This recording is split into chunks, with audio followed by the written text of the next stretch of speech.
anak-anak, selamat pagi. Apa kabar hari ini? Semoga kalian senantiasa dalam keadaan sehat. Sebelum Ibu memulai materi, kita berdoa terlebih dahulu ya. Hari ini kita akan belajar mengenai teks prosedur. Apakah kalian tahu apa itu teks prosedur? Teks prosedur disusun oleh Arvika Dea Syaharani. Pengertian teks prosedur.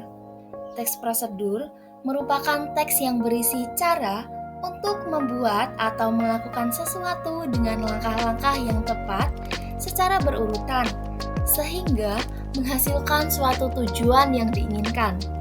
Teks prosedur biasanya terdapat pada tulisan yang mengandung cara, tips atau tutorial untuk melakukan suatu langkah tertentu. Struktur teks prosedur. Yang pertama adalah judul. Judul merupakan suatu aktivitas atau kegiatan yang akan dibuat. Yang kedua, tujuan. Tujuan yang ada di dalam teks prosedur memang cukup beragam. Contoh yang paling sering kita jumpai ialah pengantar topik.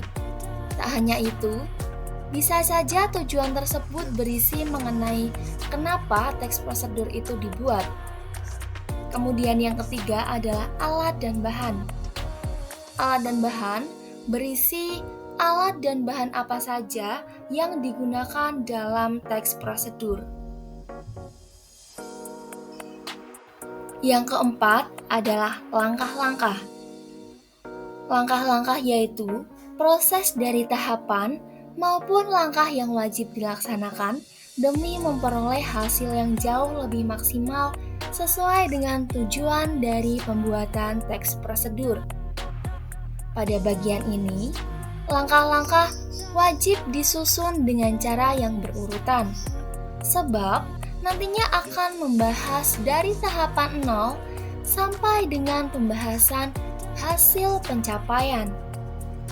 Dan yang terakhir adalah penegasan ulang. Penegasan ulang yaitu harapan ataupun manfaat apabila petunjuk-petunjuk yang ada di dalam teks prosedur itu dijalankan dengan baik dan berurutan. Kaidah kebahasaan teks prosedur. Yang pertama, menggunakan kalimat imperatif. Kata kerja imperatif dibentuk dengan akhiran kan, i, dan lah. Ciri-ciri kalimat imperatif adalah berisikan perintah, himbauan, atau larangan, serta diakhiri dengan tanda seru di akhir kalimat. Contoh, rebuslah. Rebuslah air secukupnya hingga mendidih. Kemudian siapkan. Siapkan bumbu di piring atau mangkok. Yang kedua, menggunakan konjungsi atau kata hubung untuk menunjukkan urutan. Contoh, dan, atau, jika, sehingga, dan lain sebagainya. Yang ketiga, menggunakan kata kerja atau kalimat aktif. Contoh, mendidih dan mencair. Contoh kalimatnya adalah tunggu hingga mendidih, panaskan hingga mencair.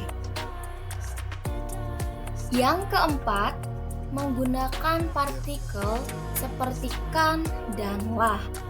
Contoh, tambahkan, aduklah, dan lain-lain. Dan yang terakhir, menggunakan kata keterangan untuk menyatakan rincian waktu, tempat, dan cara. Contoh, secara, dengan, kemudian, dan lain sebagainya. Contoh teks prosedur. Cara membuat bingkai foto dari kardus bekas.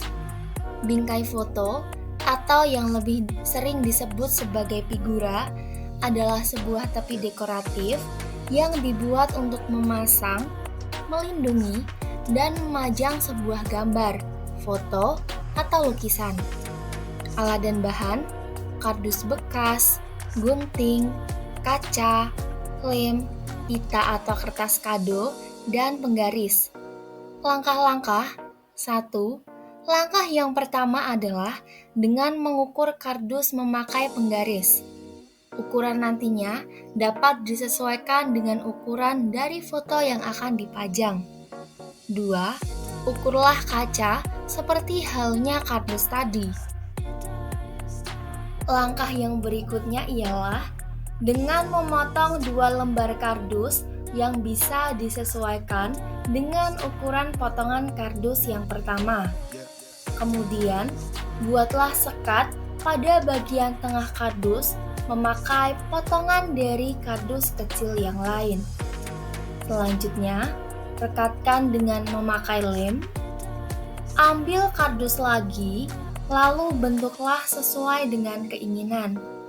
Kardus ini nantinya akan dipakai sebagai penopang frame agar tidak jatuh. Selanjutnya ialah dengan memasang kaca pada bagian dalam kardus tersebut.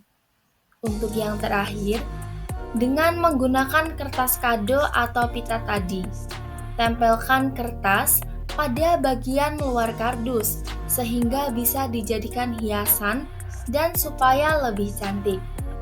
Mudah bukan berarti tidak menarik. Hanya dengan manik-manik pita di 2 sudut dengan satu warna, tetapi tetap memberikan kesan elegan dan rapi. Kamu juga bisa membuat bingkai dengan lebih indah jika kamu benar-benar menggunakan kreativitasmu.